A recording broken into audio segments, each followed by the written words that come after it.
I'm Nigel Howarth and welcome to another Shed Sessions. And today we've got a great little dish for you. Let's have a look over here. We're going to do Orkney scallops and mussels.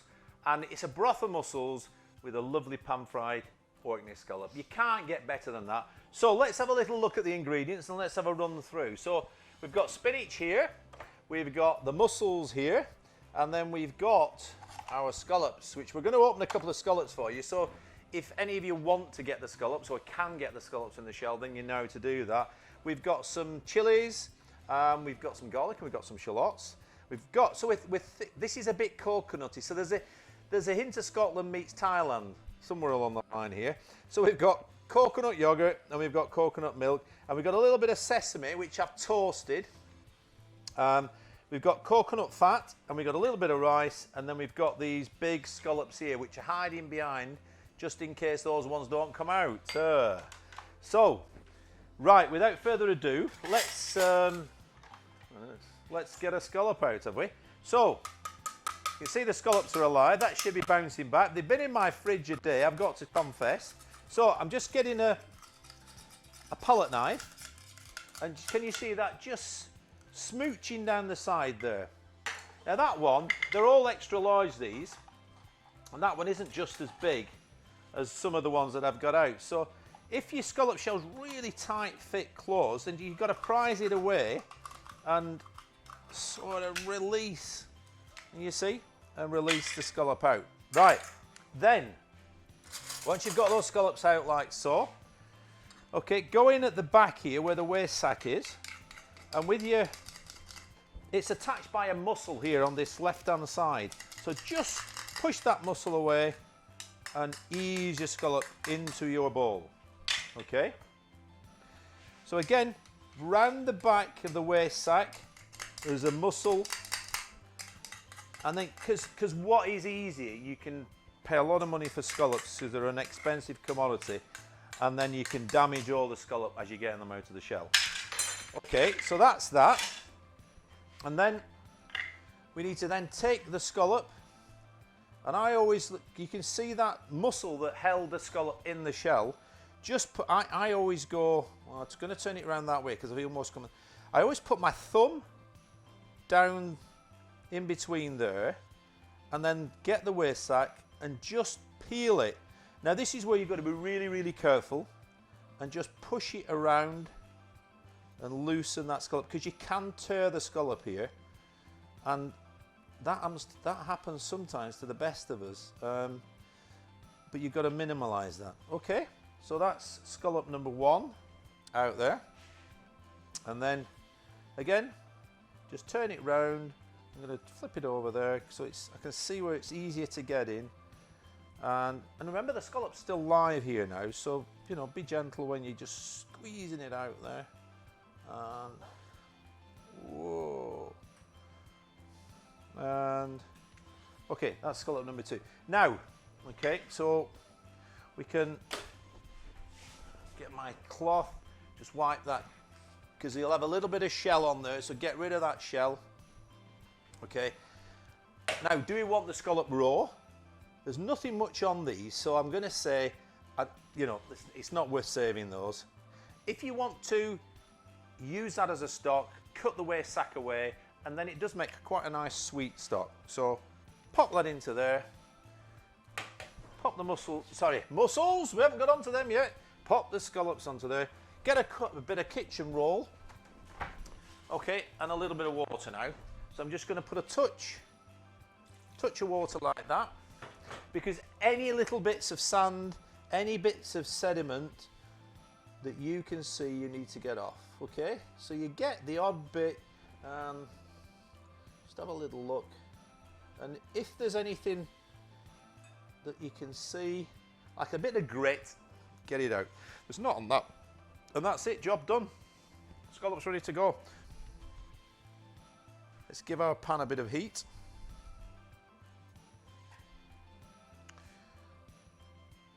We'll put it on number 9.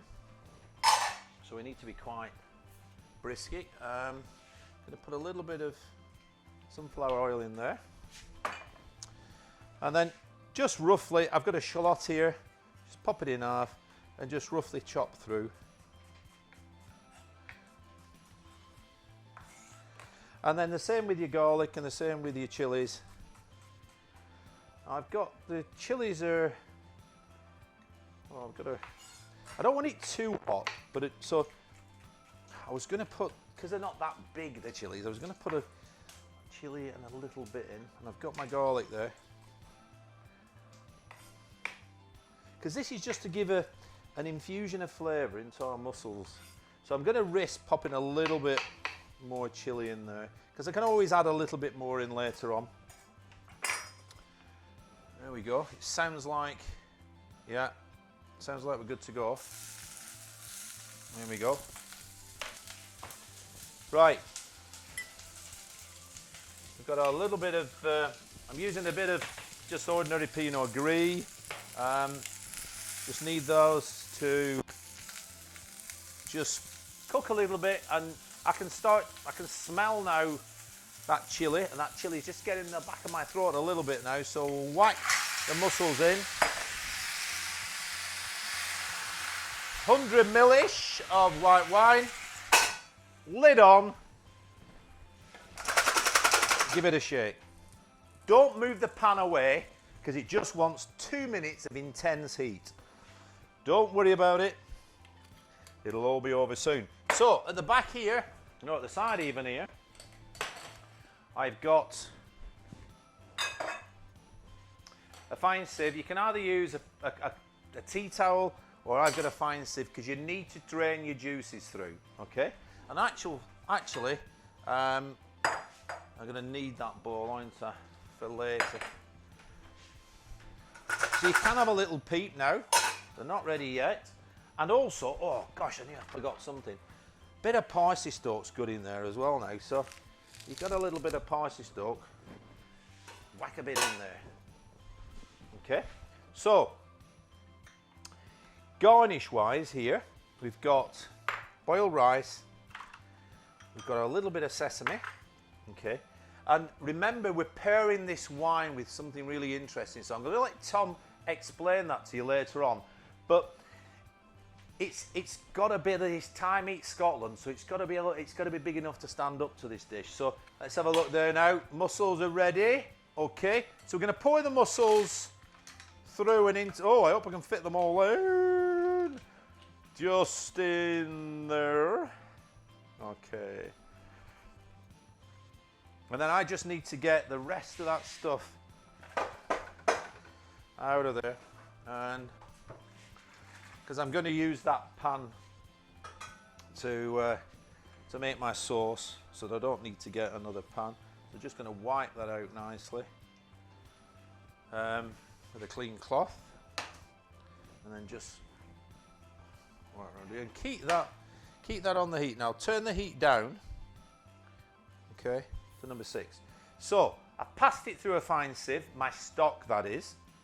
Okay, so I can just pop that on there now. Okay, and I'm going to pop my 100 ml of coconut milk in there now, and simply reduce that by 1/3. Okay, so I can stick that back up to number 8 and just make sure I've got it on. Sometimes it's quite hard to see exactly where it is. Okay, move that out. And I just need to check that that bowl's clean, because I'm going to pick the mussels and put them into that bowl. And I wish I had about 1,000 bowls, but I don't. So here in the shed, you know, things can be frugal at times. They don't give me much equipment. So let's just get that, let's bring it near to me. Make yourself comfortable when you're doing this. Bring it near to you, and let's get those mussels out. Check that the beards are out, and check there's no little crabs or anything in there, because you do sometimes get the odd bit of, and of course the beard's on some of them still, so I just need to pick that out. So beards are fashionable at the minute anyway, so there you go. As I said earlier, I can just do half of these because I'm only going to do half of the recipe. So we can move those over there, then we don't have to stay here for most of the day. Right, heating it up. Okay, so I can get my coconut yoghurt in here now. I've got about 200 ml there. I can always add a little bit more in if I so choose later. But I just want to, yeah.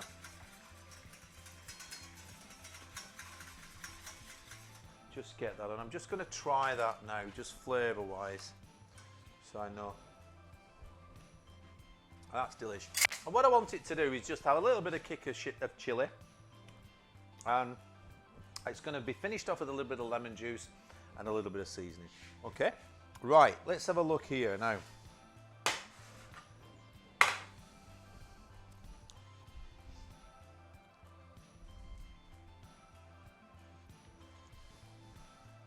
Those are heating up now. So we get our spinach done first, and just drop a little bit of oil in there. We don't need a lot. Okay, I'm going to turn that up a little bit more. And just with your spinach, just a little bit of seasoning in there. Okay. Spinach is there, so I need to turn my pan up as well for the scallops. And spinach, you might think that pan's not big enough. You're probably right actually, but I'm going to put a little bit of salt in there, just a touch of salt. And then all you do is don't move the pan, move the spinach. And watch it wilt down, you know, because that's the key thing. Now, normally I might put a little bit of nutmeg in here, but I don't want to put pepper in, and I don't want to put nutmeg in at the minute. So I'm just going to have a little bit of kitchen roll there, just to put my spinach into. And now I can see that pan starting to get hot. So what I'm going to do there is just put a little bit of sunflower oil in on that corner. And then I'm going to put our two lovely scallops, presentation side down, in our pan. Watch them for just, sometimes they spit a bit because of course they do have moisture on them. And then I'm going to season them as we go. And I'm going to finish that spinach off now with a tiny bit of sesame oil, tiny. And I hope I put that in the recipe, but if I didn't, watch the video. So, you get that spinach out there, like so, and then just wrap it over so you keep it nice and warm. While we now put a bit of attention onto our scallops. And let's just check them. Yeah.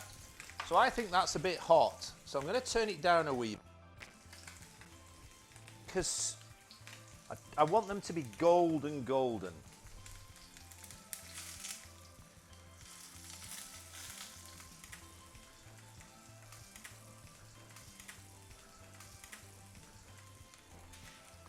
Okay, so it's because I don't want the spinach to bleed all over my plates. So I just want to pop that there.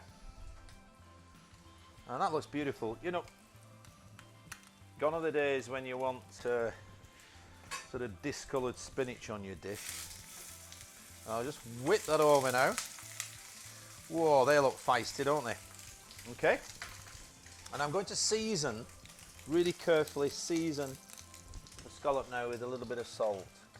Okay, so what I can do now with our warm mussels is put a few of those around our dish. And you can see you've got plenty of mussels there.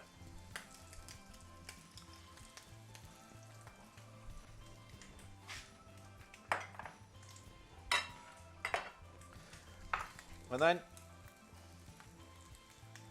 got some rice here, and I wanted to just give some texture with the rice. Okay. And I'm keeping my eye on my broth there, because if I've actually over reduced it or taken it a little bit further than I want, I can always drop a bit of water in. Okay, so I said we're going to finish that off with a little bit of lemon juice, didn't I? And that's what we're going to do. I'll just take that out there and I'll just check our scalloparoonies, which are looking all right.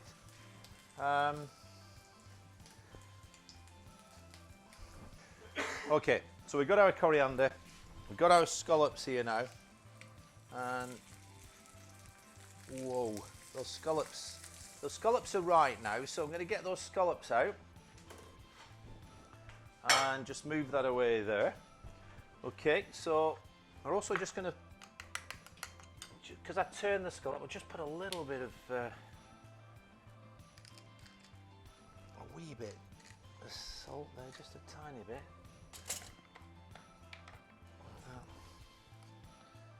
And then a little bit of sesame on the top there. And that sits just nicely on the top there.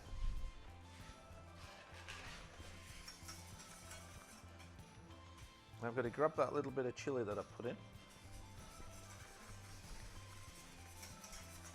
I'm happy with that consistency. I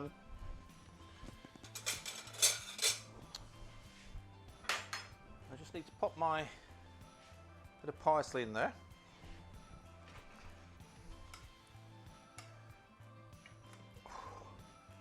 Steamy! It's steamy. Okay, and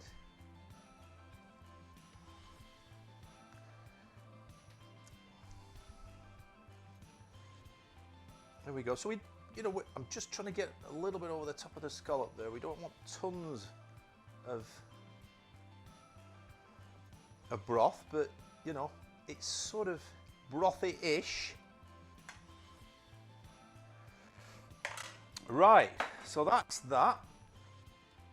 And all I need to do now, hope I'm not being over fussy, is just get some coriander leaves off here. We do need that kick of coriander to come in there, so rather than be putting that coriander in, we're just going to finish it off. And some of you might say you could have picked that before, but anyway, we're gonna do that nicely. And like so, one leaf there, and so.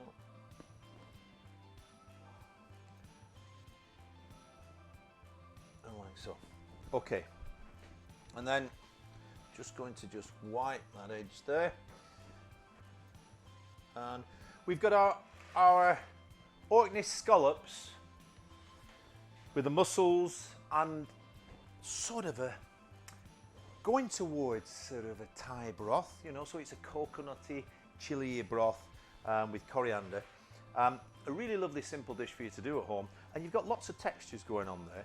This dish would definitely not be the same without introducing you to the man himself, Tom Jones from Woolley Wine Shop, and Tom's going to walk through the wines with us. Hi, Tom, can't give you a hug, I'm afraid, but we can't hug, we can't do anything. Do all that. What a shame, what a shame. Anyway, Tom, as we have to socially distance, pull the dish towards you. Brilliant. It smells fantastic, I must say. And then I haven't told everybody what wine you're actually going to serve with this, but because I thought it would be better from your mouth rather than mine. So I'm really ready for a glass of wine. So fire away, Tom. Let us know what you've got. Okay. So when I saw the dish you were cooking, what we thought was, with that Thai influence that you were talking about, you've got that nice bit of chili in there, those shallots, you could smell those when they were cooking, and that coriander right at the end. Yeah. So I wanted something that was going to match with those aromatic flavours coming through. Yeah. And with that chili heat, rather than putting something super dry, I just decided to go a little bit adventurous and do something with some not quite adventurous off now, dry, but yeah, we're gonna play around with this. So it's not a conventional match, and it's not a conventional wine. So what I picked is a wine called Paso Primero. Yeah. In Spanish means first step, or loosely translated means first step. Yeah. Hence the ladders. Sorry? Hence the ladders. Exactly. And a really interesting story behind this. This wine is made by an Englishman in Spain. English winemaker. Exactly. Is that unusual, Tom? No, we're seeing more and more as the climate changes down south and English wines become more and more popular. More and more people are getting attracted to the industry. So whereas before it was the preserve of the French and the Spanish and the Italians, it'd been in their family for generations. We're seeing exciting young winemakers getting out there, making wines around the world and then coming back. Because as well as making great wine, Tom, you can make a lot of money, can't you, I presume? In winemaking? Don't tell them that, not a chance. It's a hard, tough job. Is it? And All right. Oh, this guy it's not as tough as cooking. He's not anyway. banking his millions just yet. But Okay. he is a young guy. He's really trying hard, Yeah. And he's a definition of a one-man band. He's based in an area called Somontano, which is the south of the Pyrenees. What Somontano is famous for is the Spanish government allowed them to get very experimental with what they planted. So rather than have to stick to Spanish grape varieties, they've been allowed to plant international grape varieties. Right. By that we mean things like Chardonnay, Riesling, Merlot, Cabernet. Right. So what goes into this, on paper, should probably be a car crash, and you'll know from your restaurant days. So this is a blend of Chardonnay, Gewürztraminer, and Riesling. Oh, so let's have a try, Tom. Come on. on paper it shouldn't work. I know. In the bottle it does. It's really soft, it's really pretty, and the reason I picked it for this dish, hopefully, is that the softness and the texture of the wine is going to work with that lovely scallop that we saw you prep. Tom, get it poured. Come on, get it poured. Here's a glass for you. We've got to have a wrap with this. Oh, lovely. So this has been on ice to get it nice and cold. Right, so what am I looking for on the nose? Okay, so what we're hoping is that Gewürztraminer has given it some aromatics. So it's a floral notes, blossom, bit of that orange, maybe even a hint.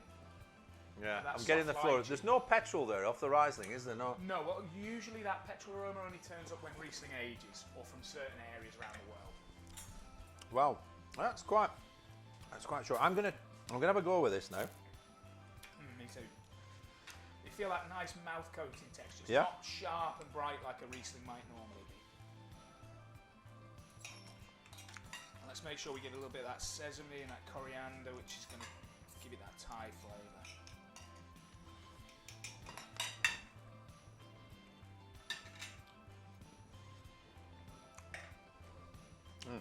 Oh. Now that hooks round the coriander, doesn't it? It really hooks round the coriander. And what I'm pleased with there is it's lively, it's fresh, and it doesn't cloy. We haven't gone too heavy with the wine. Really nice to balance and it. fresh. Yeah. Tom, that's great. That works So, what can I say? That's the first wine that you've done. I think you picked a great wine there. Good to hear. I hope you've enjoyed today's session. It's been a scallopy do. So thank you from me and thank you from Tom, and we'll see you next time. Thank you very much. Hi, I'm Nigel Howarth. If you like what you've just seen, then subscribe to our YouTube channel or follow us on social media. Enjoy.